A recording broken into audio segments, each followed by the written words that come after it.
Well, that's not hard to do. I see she's married though. So am I. You right? Okay. Yeah. Bill, if you could start off and give us a bit of a life summary. Certainly. Good morning. My name is Bill Parry. I was christened Winston Oliver Parry. I was born in August 1944 on a little farm about 33 miles northwest of Toowoomba, an area called Mount Darry. There wasn't too many things there those days. It was pretty isolated. So obviously at a very early age I decided to go to the city and work. I worked in a few little jobs in the city, but always returned to the farm until I was 17, and when I turned 17 I joined the military. I joined the army. My first preference was the Royal Australian Navy, but I approached them when I was 16 and a half, and they told me to go away, so I don't know why, but I come to the army.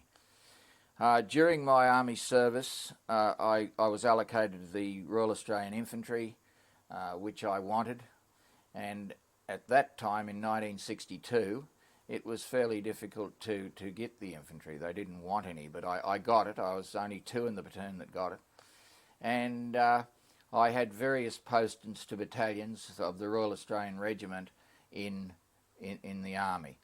I started off in Enoggera. I went to Borneo in Malaysia. Actually, I went to Malaya, as it was called that time, in 1963, and I didn't come back until the end of 1965, almost 66. In that period, I had done active service in Borneo, in Sarawak, Borneo, against the Indonesians in the confrontation. Since then, it is now classed as active service in the Malaya area too, so that happened later. We did see some there. From there I returned to Australia. I got married in 1966. I then was back. I went to Vietnam in 1967, in May 67, with the 2nd Battalion Royal Australian Regiment. Came back from there and came back to Enoggera, joined the 8th Battalion, went back to Vietnam in 1969, and when I came home in 1970, or near 71, I tried to get back again, and the war sort of stopped for us. They didn't send anyone over in quantities again. So from that time I did all sorts of postings in the army, mostly battalions, infantry battalions, up until 1976. I was selected for the first recruiting unit in Brisbane, and I had a wonderful 2 years of travelling around Queensland talking to children about the regular army and getting them into the regular army. I enjoyed it tremendously. It gave me some paperwork skills, and it also gave me the skills of interacting with people, which you sort of become out of touch with in the army in the main. After recruiting, I went to an instructional unit, training corporals to be sergeants. After that I went to reserve on promotion to warrant officer in Lismore, then to Townsville as a company sergeant major, and then from Townsville I went to Kapooka. I was discharged from the regular army in 1986, the rank of warrant officer class 2. After about a few months I joined the emergency reserve, and I did it at a time when they wanted people. So actually from 1986 to 97 I was recalled, and I did full-time service and sort of working on what they call a D40, I think it is, and I worked with the army virtually with a few other security jobs to boot right up until 1997.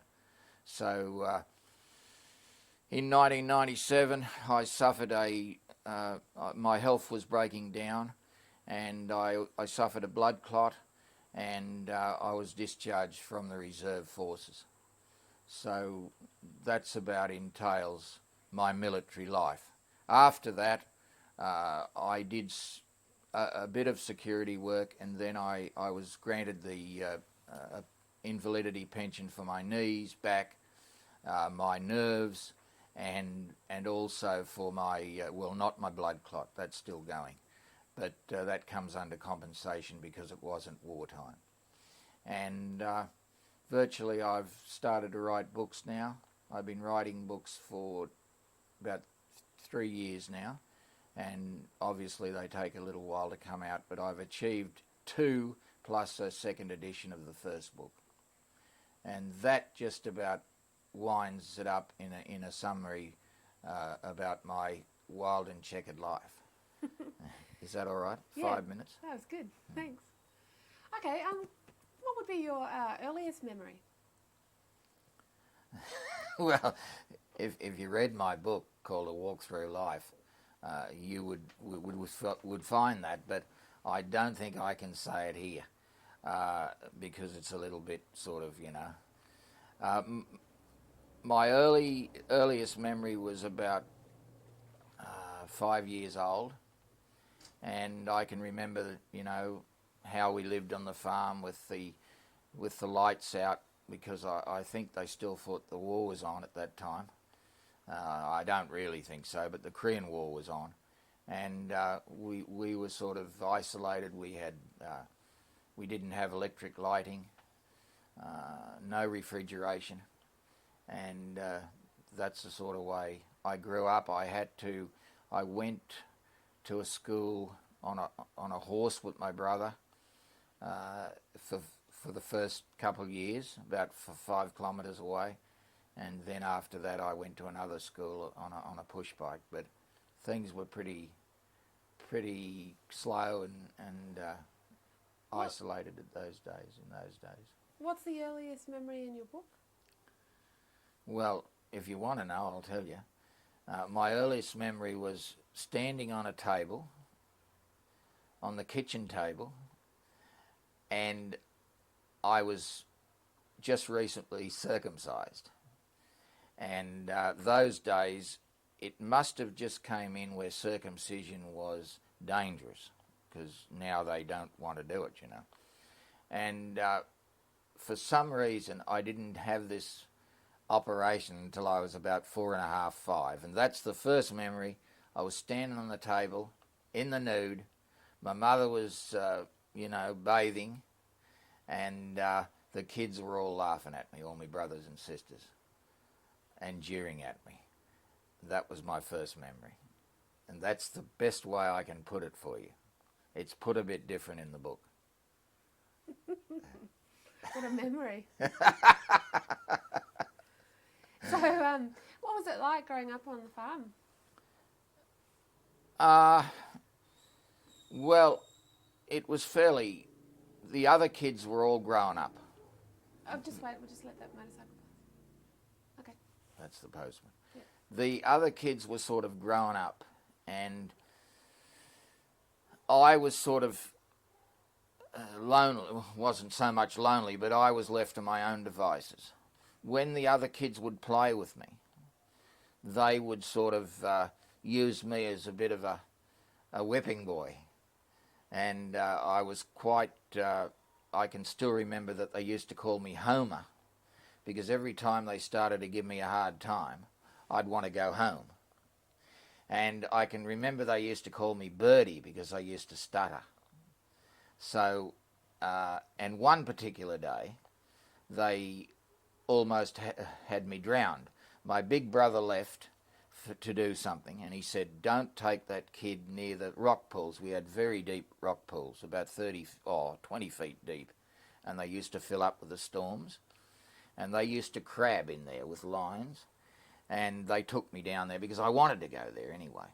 And they were on the other side, and I was on my own, and I followed my this yabby got my cotton, and it disappeared, and I followed it into the rock pool, and I almost got drowned. I can remember that very well. I was about 6, and my sister, my brother was laughing, but my sister, she was about maybe 11, and she jumped in. It's a wonder she didn't drown herself, and grabbed my Panama hat. And I was going down for the third time, and that's the only thing she could get.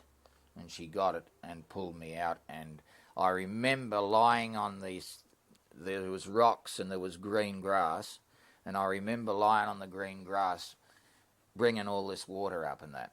And I know they laid me down on my stomach, so they must have known that. And I don't know what they did to me. I don't think they knew enough to do that, but I vomited all this, garbage up, and I lived. But it was very close. And when my brother came home, he nearly went mad because he told him not to, and my mother and father belted him, or I don't know whether they belted him, but that was one, that was close. I've had a few other close ones since then, but that was a close one. What kind of farm was it? Mixed. It was 160 acres, very fertile in the Darling Downs, and it was a cattle, it was not cattle, milking cows, about 30 milking cows. You'd carry about 40, and they grew grain. He ploughed and milked cows. Dairy, I suppose you'd call it. So did you have to help out on the farm a lot? Well, the other kids did, but because I was younger and there was such a gap, no, I used to always boast about I'd never milked a cow, and I have never milked a cow in my life. So, no, the only thing I used to cut all the wood and get the cows sometimes, but I never milked unless I had to. But they sort of never made me do all the work.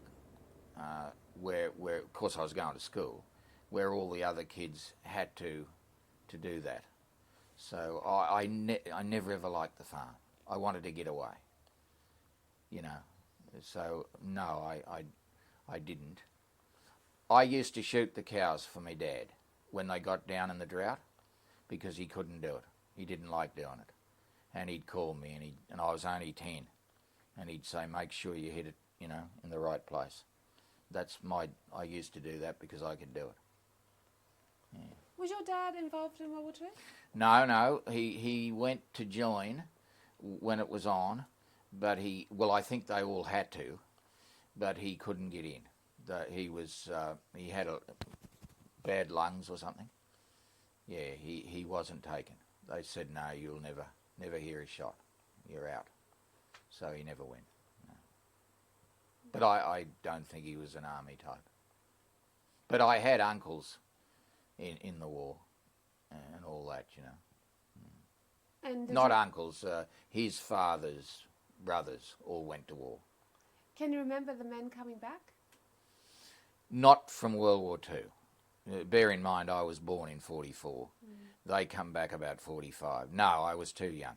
The first glimpses or understanding I got of a war was the Korean War, because when anything happened on a farm, you can imagine if a car went up the road once a day, you'd think who that was, But they used to fly their vampires over our place. I think they were vampires.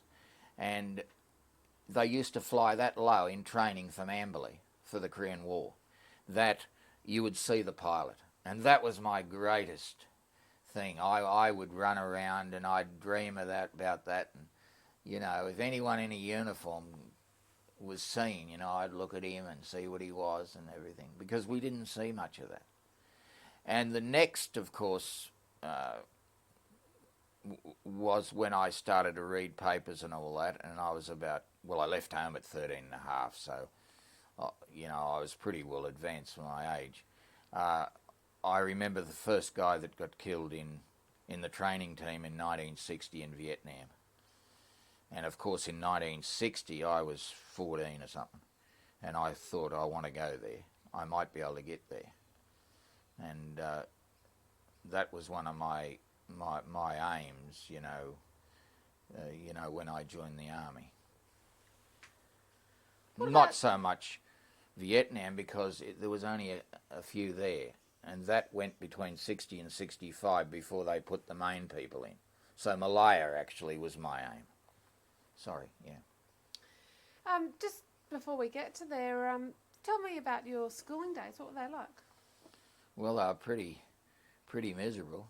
I didn't like school very much. I was not a good student. I was good at some things. I went to a small country school. I think the nominal roll read about 28 kids in about 8 grades, 1 to 8. And there was one teacher. So he had, in some classes he had 3 or 4, in others he had 1. So I don't know how he went there, but I was very poor at maths. And I could always write, and I liked that, but I didn't quite understand or comprehend nouns and verbs, and I remember, I got into a lot of trouble with this teacher over that. So I possibly wasn't, a good student. I left early. I left in 1958. I was going for my scholarship. The year was coming up. I probably would have passed it. I wasn't too bad at that stage because my mother put a lot of work into me, and I was one of the best of the kids, but I wouldn't say I was great. I left before my scholarship. Another teacher changed, and I had an altercation with him, and I pushed the blackboard one day, and the big wall clock fell on his head. And after that, he asked my mother if I could leave. So I wasn't expelled, but I was sort of counselled out. So I left school at 13 and a half, and without any scholarship or anything. And I probably had the potential to pass the scholarship. Yes, that's. I did have it. Do you want to know a funny story? Yeah. If you got time. Well, we got time. Okay. Well, you see, being a bush school, the kids were sort of phased into, because their fathers were farmers, they were phased into a calf club. We had to have a calf for the agricultural guy to come and judge, and it was called the Calf Club Day, and they give ribbons and all sorts of things. Now, I was no more interested in cows than I was in an astronaut those days, and there wasn't any, So hence I used to tell lies about the calf. You'd have to go through from January. I selected my calf. It is brown. Well, I always selected the calf, but I never really selected it. And I used to make all these great, what do you call them, in the submissions in the book, saying my calf is progressing well. My calf is progressing well. And this went right through for 9 months, And I'd throw in a little bit of, she was groomed yesterday, sort of thing. Never groomed. I didn't even pick one. So when the 12 months was, when the time was coming up in the 12 months for me to show that calf and to lead it around, I didn't have a calf. And you can't, they're hard to train. So I used to say it died. So I used all sorts of things, like bursting on the clover, used the trocar, it died, right up. So this went for about 4 years, and, obviously they were suspect. They must have been. So the last year, my parents said, you've got to have one, you've got to get one. So about 6 months into the time, we did get one, which was friendly. So I took it to school on a lead with my sister on the horse behind me. Well, we managed to get it to school quietly. It was judged. It didn't do anything it's supposed to. It wouldn't lead around, but I got a green ribbon, probably the last ribbon. So I did achieve that. But my sister had gone home, and when we finished at about 3 o'clock, I went to take the calf home, and it bolted. And I had the quickest 3-kilometre run I've ever had in my life, because I wasn't going to let the calf go because my father would have killed me. It was a nice looking cow, you know. Cherry was its name, I think, or Buttercup. So Buttercup was gone. I was I was in full flight. So that was my sort of school days. I really detested that. I've still got the Calf Club book where I put in these admissions on how it went. So my school days weren't really something that you would write home about. I love the name Buttercup. I think it was Buttercup or Cherry, something like that. That's a great name. So It's a pretty little thing.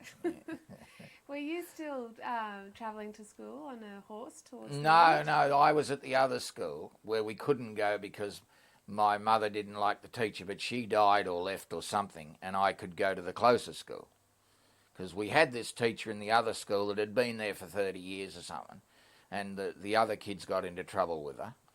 And so when she, as I said, I don't know whether she died or whether she retired or what, but when she left, I went to that school, so it was that school. The other one was further away. I'd have dropped dead before I got home from the other one because it was miles, you know. We had to ride horses to that one. It's probably more than, I said 4, but it's probably about 7, you know, a long way. That one's about 3. Did you ever get involved in motorbikes or anything? Yes, I got involved in motorbikes. I was the, I bought a bike at about, in between my trips to work in Brisbane.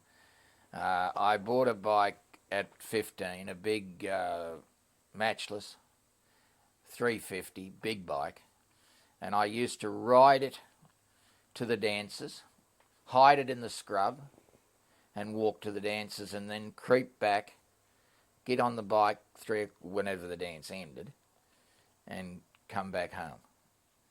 Yeah, I had about, well, I didn't have too much because I went to the army at 17, but you know, I had long hair and I didn't fit in with the local group. You know, I definitely was not destined to be a farmer. But the girls liked me at that time. Why do you think you weren't destined to be a farmer? I didn't like it. I didn't want to stay there. I didn't like the quietness of the country, although I do now. But I just wanted to, I always wanted to go out and get into the world. I was never one to stop trying to do something, and I'm still the same. That's why I write books. You know, there's a lot of vets that sit at home and cry in their milk and think about Vietnam and, you know, all this sort of thing and talk to their mates. I don't do that. I really like to go ahead. Even when I'm 80 years old, I'll be doing something, you know. I just don't like to stagnate because that's the way to kill your brain, you know, and become some guys I've seen are 51, and God, they look about 80, you know. Their minds are all completely old, and that's something that I think you must keep achieving something, or you'll go like that. That's my personal opinion.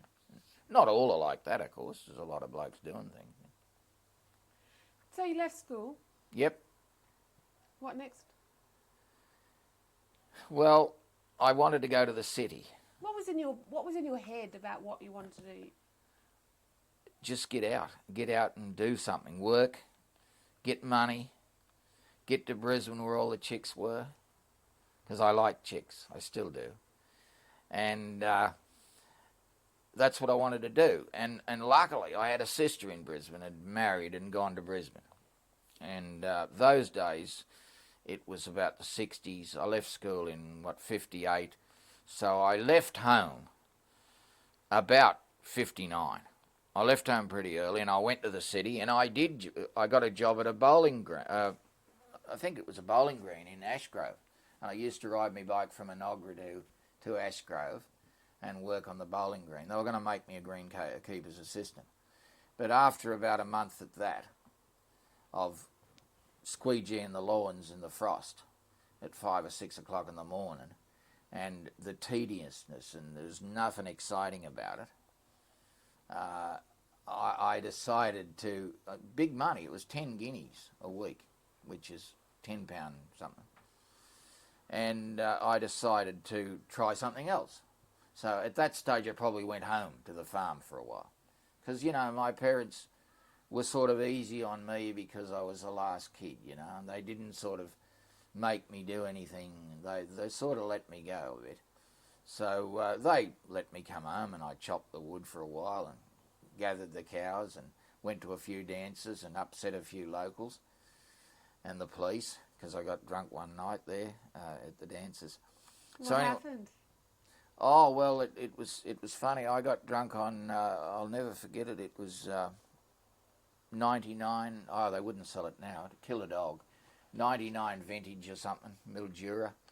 And I drank a couple of these bottles, and I don't know what I did, but the policeman got the local policeman in the next town seen my father in town one day, and he said, "Oh, listen, I want to see you." He said, "You've got a son about 18. He said, "Yeah." He said, "I've got 3 sons. One's in the Navy, one's in New Zealand, or not New Zealand at the time, Brisbane working."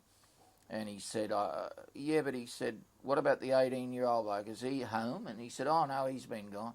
He said, "What about the other son?" He said, "Oh, he's about 14. He said, "Is he the one that was drunk?" And my dad come home and said, "Oh, the police are after you," and all this sort of thing. So anyway, 99 vintage, I can remember. I never ever drunk it since. But they wouldn't have it now. Yeah, so I probably went back to the city. I worked in a tannery in Bishop Street in Kelvin Grove, $15 a week. Very difficult, hard, but I was a big boy. And then I left that and worked in a casemaker's factory.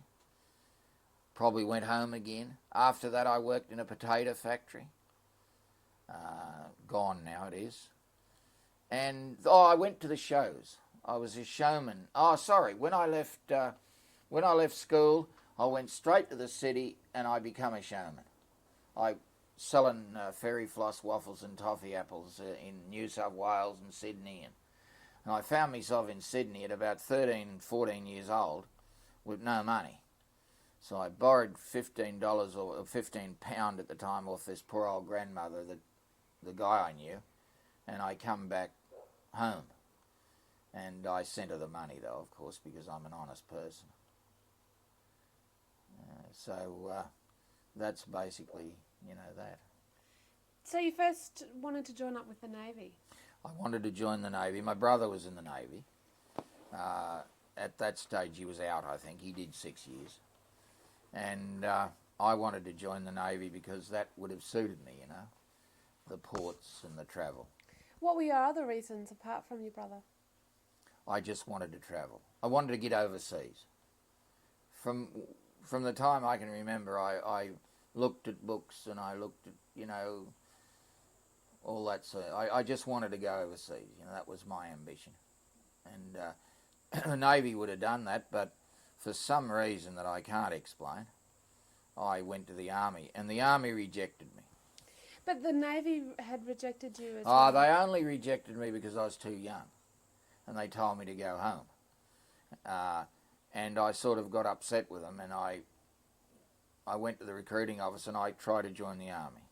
Now, they rejected me because you can imagine it was the 60s. Everybody in the 60s had a very narrow view on life. I had tattoos, which I got when I was about 14. Not all these, but...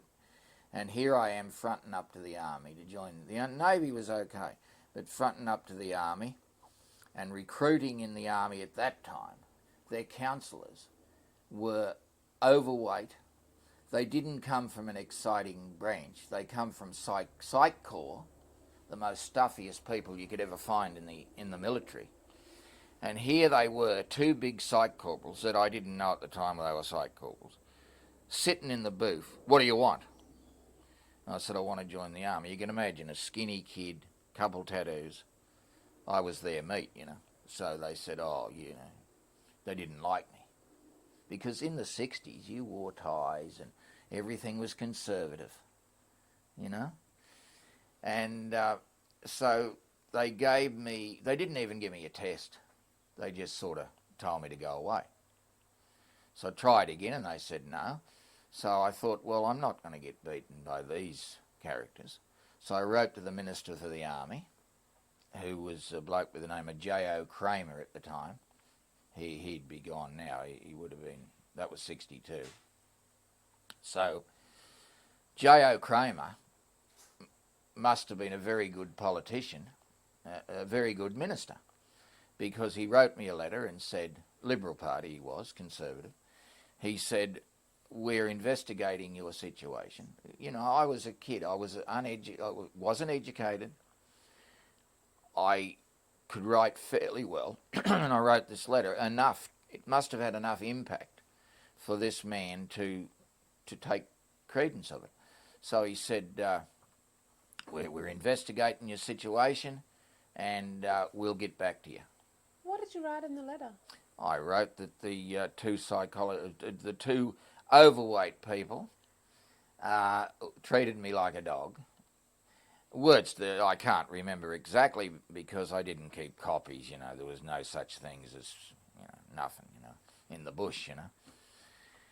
And I said that they didn't like the look of me because I had tattoos, and they immediately said I was unsuitable for the military. And they were at the desk. And they did. So he investigated it. Then I received a letter saying, report at the recruiting office, take your clothes, whatever, and if you pass your medical, you'll be enlisted. So they still put me through my psychological test, which are not very hard anyway, but they're tricky, you know. Kids do them now. But in our stage, you know, those days they did not teach you 2, 4, 6, what's the next number? The kids do it now in grade 1. A star, 2 stars, 3 stars, what's the next formation?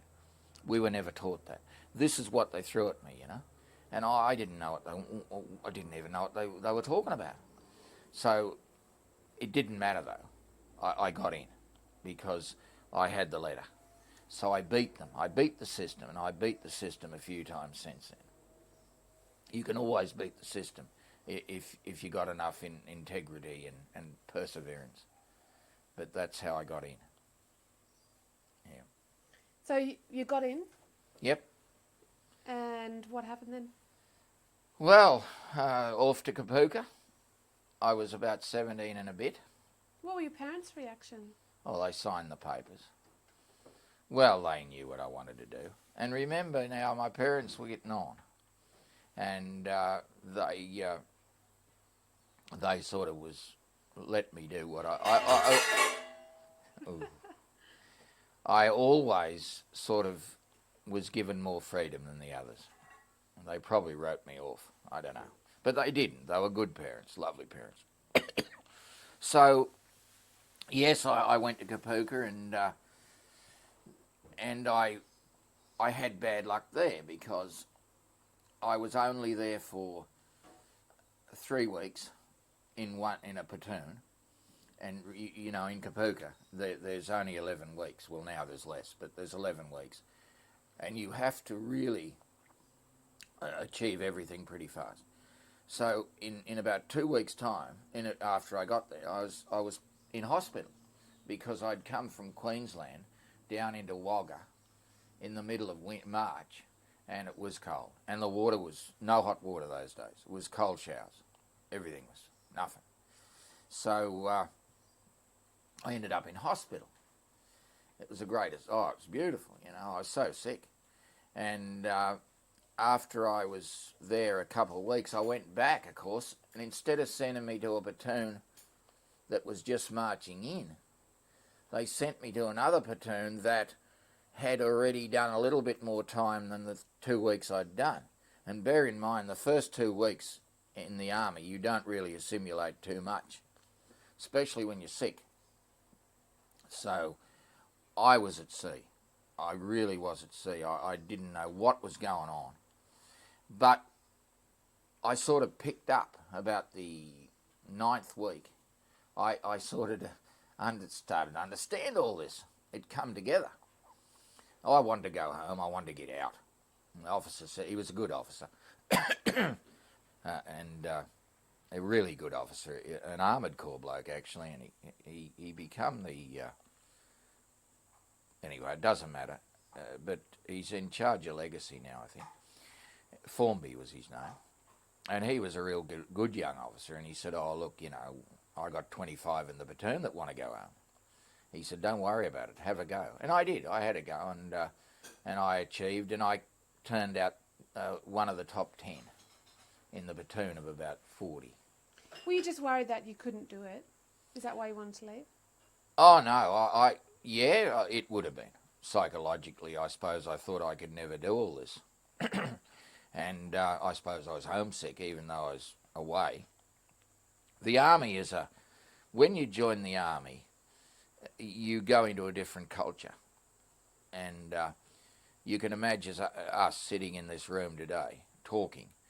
We're divorced of everything, apart from when Connie dropped the plate. But when you join the army, you are completely in another world. You don't see the outside world. They break you of all your ideas. They do this because they must do it to get you thinking that way. And it's hard. It's very difficult. And they still do it the same way, even though people say they don't. They do, because I was at the Recruit Training Centre when I was a warrant officer in 85, 86. They still do the same thing. They have to. And then after, they let you go back again, and then you get the soldier wandering around and he's forgot about that. But yes, I wanted to get out, and this is what Lieutenant Formby at the time said. No, he said, you stay and give it a go, and I did, and I become one of the top 10. And I was the only... In the top 10, you've got your choice of what you can go to, what branch, or corps they call it. And I wanted to go to infantry because I went to Malaya, say. And consequently, I was given that privilege, and away I went. So from there, I went to Enoggera, to the 3rd Battalion, the Royal Australian Regiment, and there was only 3 battalions those days. They were pentropic. There was about 1,000 in each battalion. But that's all we had. And there was 1, 2 and 3 battalions. 1 at that stage, 2 was in Malaya, 1 was in Sydney, and 3 was in Enoggera. Now, from there, I was selected to go to Malaya, which I was really happy about. So at about 17 and a half, too early, I should have been 18, they took me to Malaya. And I was on the advance party on the, I always remembered it, but I guess the 13th of July 1963, I was on the advance party going to Malaya, and I thought I was the king. I had achieved it. And that's what I wanted. And I was a bit young, but they let me go. They even sent me on the advance party. So those days, they must have overlooked a bit of what they can't do now. Yeah,